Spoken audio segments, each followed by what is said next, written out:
Bienvenidos, queridos alumnos, al curso de Economía. Hoy vamos a estar entrando en materia de la asignatura como tal. Vamos a presentar ciertos puntos que vamos a ver ahora en la unidad 1, que vamos a tratar específicamente sobre el proceso de formación socioeconómica del Ecuador, ¿sí? Este contenido se va a regir a partir de formación socioeconómica del continente americano como tal. Hoy vamos a estar viendo particularmente este tema. Vamos a seguir después con el tema 2, que se va a regir, digamos, en términos de la dominación colonial que hubo en gran parte del siglo XIX y los procesos de independencia que estuvieron ligados a esa etapa contemporánea, ¿sí? Básicamente vamos a analizar, si se quiere, el hito de la historia mundial relacionado con la economía, ¿sí? Recordemos que en economía es indispensable para poder crecer, ¿sí? Para poder aumentar nuestra producción, mejorar nuestros niveles de capital y trabajo, que son nuestros insumos para poder producir una unidad adicional de cualquier bien o servicio. Y acompañados a ese capital y el trabajo, lo que necesitamos adicionalmente es un factor tecnológico o un factor de mejora o de cambio estructural de nuestros procesos productivos. Y la historia en cierta medida nos va a determinar o nos va a ayudar a saber cómo nuestras civilizaciones antiguas evolucionaron con el pasar del tiempo, cambiaron sus procesos productivos, se especializaron en ciertas formas de trabajo y ganaron en cierta forma productividad, que es lo que a fin de cuentas hace aumentar la producción o el tamaño, digamos, de un país en términos económicos, ¿sí? Entonces, hoy vamos a ver, ¿sí? Este breve tema histórico, donde el objetivo central es hacer un recorrido, ¿sí? Por los hitos más relevantes de la conformación del continente americano, ¿sí? Vamos a ver que inclusive acá hay un término crucial, que es el Abyayala, ¿sí? Es una denominación que nos dieron nuestras civilizaciones antiguas, los indígenas, haciendo denominación quizá a las economías en desarrollo o al continente americano como tal, o Nuevo Mundo como lo determinaban nuestros antiguos civilizaciones europeas, ¿sí? Quisieron, digamos, decir en cierta forma que era una tierra en plena madurez, era una economía en desarrollo, y la particularidad quizá es que actualmente nos siguen llamando economías en desarrollo. Ahí vienen otras posturas que seguramente las vamos a discutir más adelante, pero para efectos de la materia introduzcamos a este capítulo o a este tema como tal, como el Abyayala. En este Abyayala o en esta economía del Nuevo Mundo, ¿sí?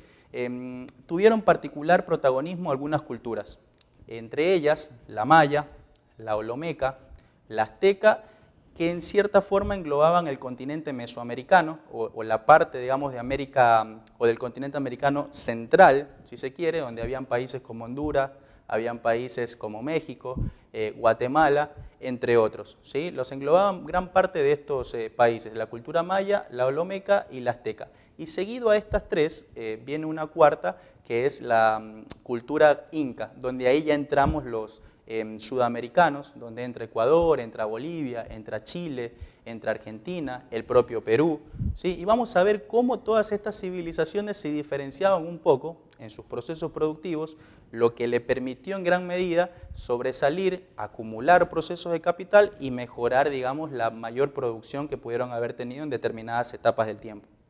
Empezamos con la cultura maya como tal. Esta cultura se extendió por Guatemala, México, El Salvador y Honduras. Tenía una estructura quizá de organización de la producción que se basaba por las órdenes que daba un supremo rey.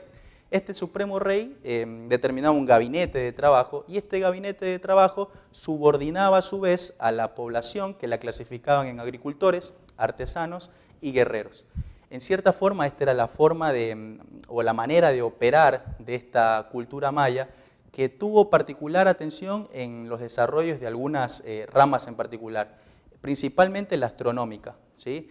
Ellos se dedicaban mucho a estudiar el tiempo, la cronología, para mejorar de una u otra forma o tener un calendario de actividades mucho más preciso. De hecho, el calendario que desarrollaron los mayas es el más completo y el más sofisticado que hasta la fecha de hoy existe, ¿sí? Esto les permitió a ellos cuantificar sus procesos productivos, cronometrizar sus etapas de producción, ¿sí? Ganar en productividad y poner, digamos, más énfasis en las estrategias de mejora de procesos productivos, ¿sí? les permitió inclusive comercializar más bienes y servicios. Una vez mejorado el tiempo de trabajo, se dedicaron a tener gran parte del trueque, ¿sí? Ellos comercializaban o intercambiaban en lugar de bienes y servicios con moneda o con moneda propia, ellos intercambiaban un bien por un servicio o quizá un servicio por un bien, y eso permitía que ellos puedan aumentar de una u otra forma su productividad con el pasar del tiempo. Después viene la cultura olmeca. Ellos, a diferencia de los mayas, no eran tan astronómicos y demás, pero sí se dedicaban a la agricultura y a la escultura. Eso les permitió quizá tener una ventaja comparativa respecto a los mayas y poder aumentar también su producción y generar una mayor ampliación de la oferta quizá de bienes y servicios en sus pueblos, ¿sí? Utilizaban una particularidad al momento de producir que quizá les ayudaba a tener una ventaja comparativa en relación a las otras culturas, porque utilizaban el alquitrán. Este alquitrán servía para conservar en cierta medida mejor los alimentos, conservar su producción, y eso permitía que, digamos, puedan vender y comercializar más bienes y servicios con una conservación mucho más prolongada que la de las otras culturas, ¿sí? Después viene la cultura olmeca, ¿sí? Esta cultura en realidad tenía ciertos rasgos que, a diferencia de los mayas, tenía una mejora quizá en términos de productividad por la conservación de los productos que generaban. Seguido de esta cultura viene la azteca. Esta azteca, a diferencia de las anteriores, ¿sí?, era una cultura más guerrera, era una cultura que se dedicaba a ganar participación en los mercados de aquella época, pero en base al armamento bélico, en base a conquistar otros territorios, y eso le permitía acumular capital para mejorar sus procesos productivos, ¿sí?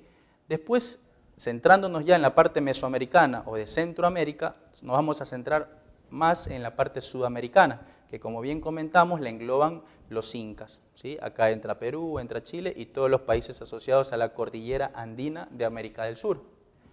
Estos incas, como tal, la particularidad que los identificaba es que eran constructores. Era gente que se dedicaba mucho a crear caminos vecinales, a mejorar sus procesos de la agricultura, a intercambiar más bienes y servicios, pero ligado a la especialización, si se quiere, del trabajo, ¿sí? Mejorando todo lo que era relacionado a edificios, infraestructura. Crearon muchas formas de comercializar bienes y servicios, pero a fin de cuentas encontraron un problema, ¿sí?